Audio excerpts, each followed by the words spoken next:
And we welcome you back. The New York City Veterans Alliance is a member-driven grassroots policy, advocacy, and community building organization advancing veterans and families as civic leaders in New York City and beyond.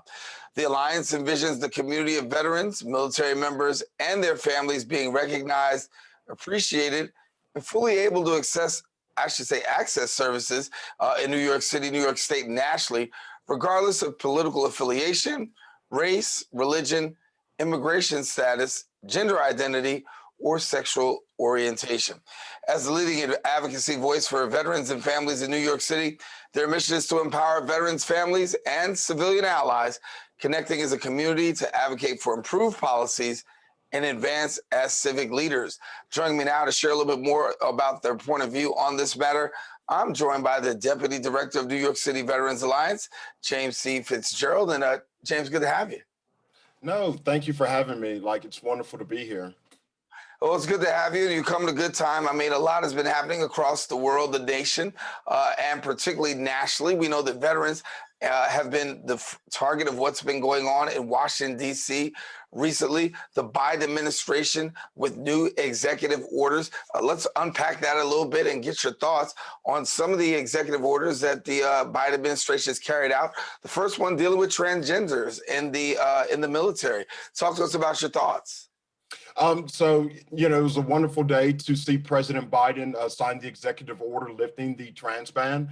There were so many service members that were plagued by, just that very gesture. It's good to have an administration that is supportive of our LGBTQ plus service members, because basically that was singling out a specific portion of our population and saying that you're not good enough. You're not able to serve your country. So having an administration that embraces the many shades that service comes in is, a great day for the veteran community as a whole, but it's also a good day for our nation's military. One of the strengths of our military is the inclusive nature that brings new leadership to the forefront, bringing those new ideas and bringing a new perspective that can lead us in a much more efficient and effective direction. What does it mean to see the president enact this so quickly? I mean, not even in office but full week, and yet still we see this happen. It shows a lot when it comes to priorities of this specific administration, when it comes to military and veteran issues. One other thing that I'm extremely proud to see this administration bring back is the Joining Forces program that was initially started during the Obama administration through then First Lady Michelle Obama and then Second Lady Jill Biden. So it's wonderful to see now First Lady Jill Biden bring this program back to support our military and veteran community through multiple different avenues of approach, but mainly focusing on education, employment, and wellness, which are three sectors that we desperately need right now to be enhanced within our specific community. So as we look at the Biden administration now taking place and taking shape, give us your thoughts on what you're looking forward to seeing when it comes to the issue of veterans, because it seems as though, and I'll use your word priorities, that the president seems like veterans are a priority. I would absolutely agree that, President Biden has the military and veteran community as a priority. Coming from a military family himself, I'm sure that, he continuously wakes up and goes to sleep with this being on his mind, the very state of nature for our military, but also First Lady Jill Biden being that military mother herself.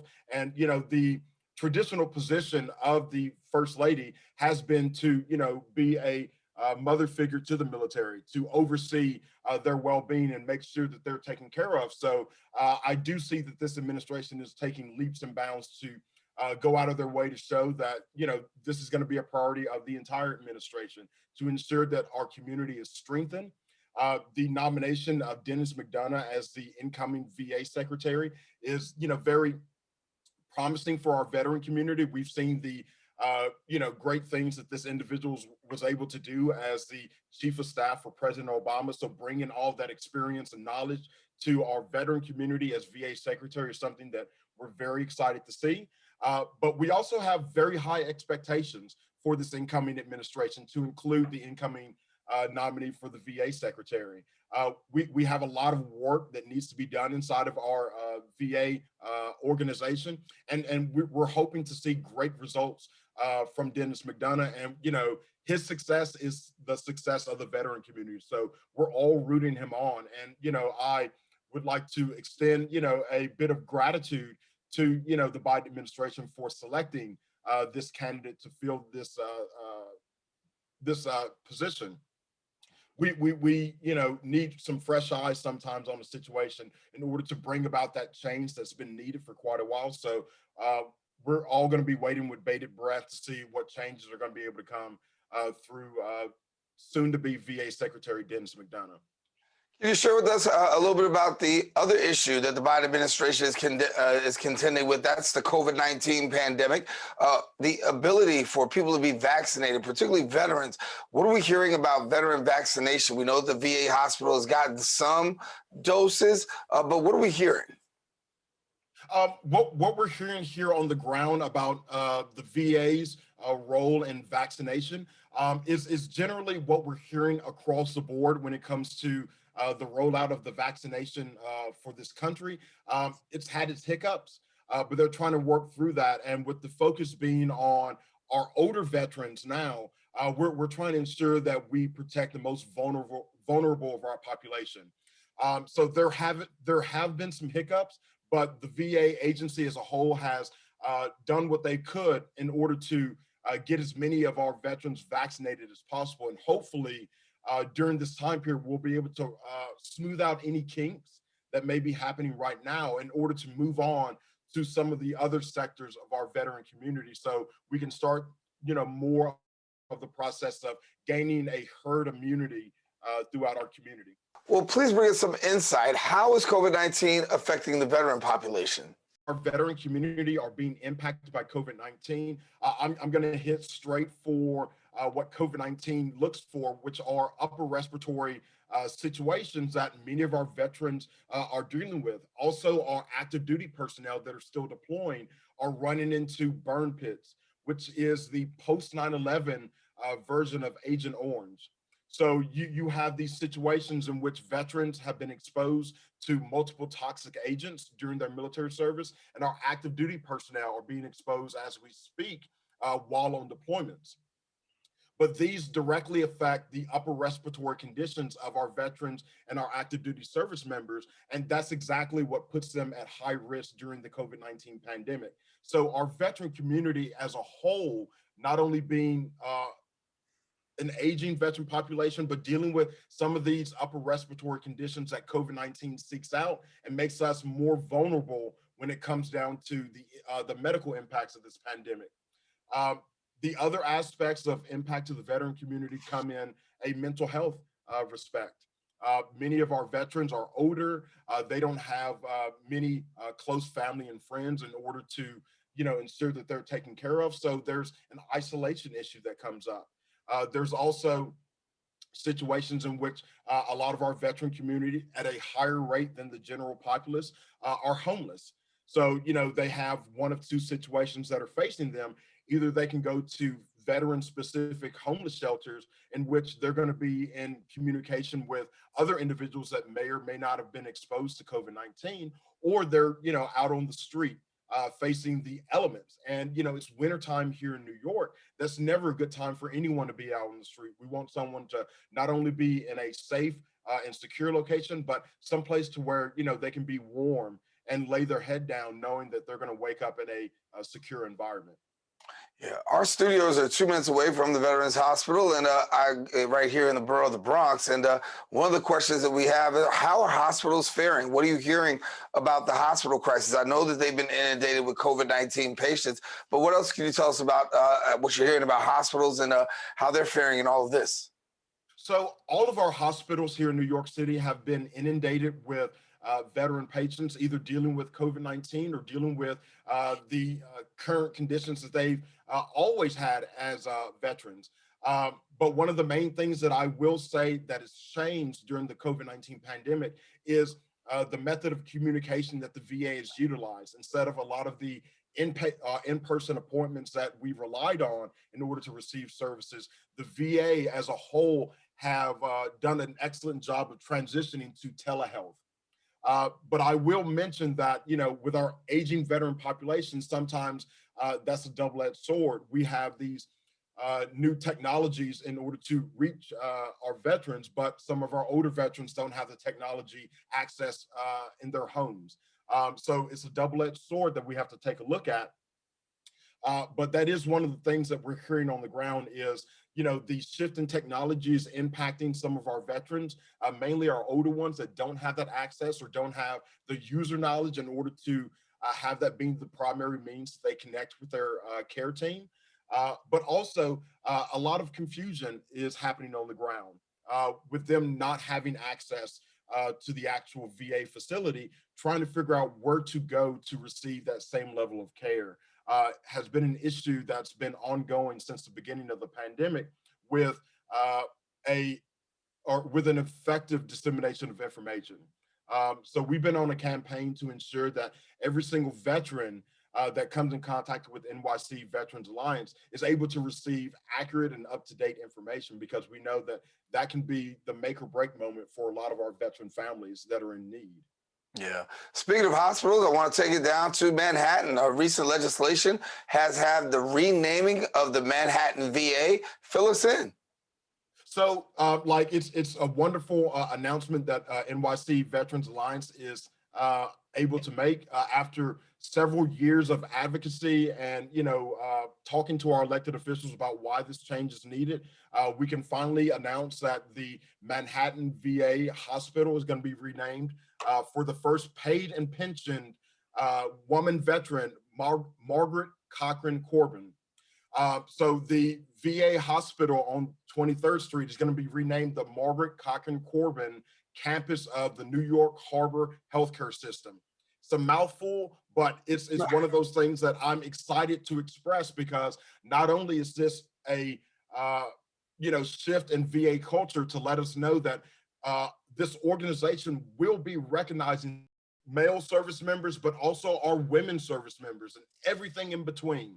So this is a momentous day for the veteran community, because we know that this is just the tip of the iceberg when it comes to representation and honoring our service members, past and present.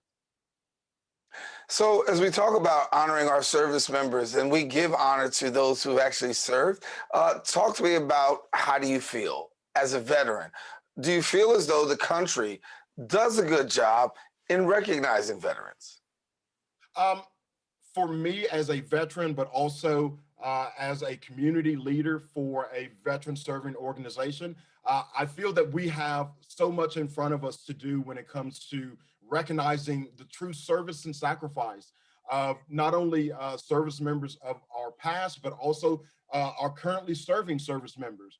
We've been engaged in a war for 2 decades now. Individuals that weren't born during 9/11 are now able to join and fight in a war that is still ongoing. So I feel that our country still has a disconnect when it comes to recognizing what it is that our military is engaged in and what comes along with that service. So I feel that we've done a decent job of acknowledging the service and the sacrifice of our veterans and of our active duty service members, but there's so much more work to be done, not only in the service aspect that's being provided to them once they conclude their active duty time, but also acknowledging the wide swath of individuals that make up our United States Armed Forces. It's not just one type of individual that joins, it's many types. And that is the mission that we're on right now, is to show our country that our service and our sacrifices span many different sectors of our society, many different backgrounds. And it's for us to acknowledge that, but also be able to pull back that curtain and be able to identify those individuals, so you can say, thank you for your service, and have an idea of what that service entails. As we get close towards the end of our segment, I want to get the opportunity to hear from you as to some things that you have coming up and things that you want us to know. One of the things we have coming up, we've been partnering with the Moth in order to connect veterans with a method to tell their story. So that's something that we're planning on engaging in during Black History Month. We're going to have a cohort of Black veterans to come together and be able to share their stories, but also get the tools in order to take that story to much higher lengths and be able to showcase that to other people so they can not only appreciate the service of these Black veterans, but also get an idea of what that service entailed. So yet again, we can close that gap between our military and civilian populations. Yeah. And so for people who want to get in touch, and how can they go about supporting the work of veterans and the work that you're doing? So if you want to keep up with NYC Veterans Alliance, one of the easiest ways to do that is via social media. You can find us easily on Facebook, Instagram, and LinkedIn by searching for NYC Veterans Alliance. You can find us on Twitter at NYC Vets Alliance. For any veteran or family member that's tuning in right now that is in need of assistance, definitely go to ourveterans.nyc. There you'll be able to click for help from our Veteran Mutual Aid program. We have a lot of veteran volunteers that are standing by waiting to provide you with any support that you may need. But if you're also wanting to keep up with the advocacy and services that NYC Veterans Alliance are producing, you can go to nycveteransalliance.org. There you'll be able to keep up with all the community news, announcements, and all the other cool endeavors that we're up to nowadays.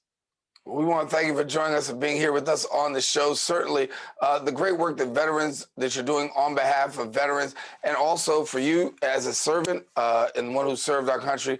Thank you for your service and to our country, and your service now as you continue to be that voice for veterans. Are you optimistic about 2021? I'm absolutely optimistic about 2021. It's going to be a great year, and there's so much potential that's going to happen, and I can't wait to see it come to our veteran community and our society as a whole. Well, thank you for joining us, being with us, James Fitzgerald, our guest here on the Social Justice Forums from the Veterans Alliance, NYC Veterans Alliance, and we thank him for being with us here on the Social Justice Forum. And we'll be right back with more show coming up right after this.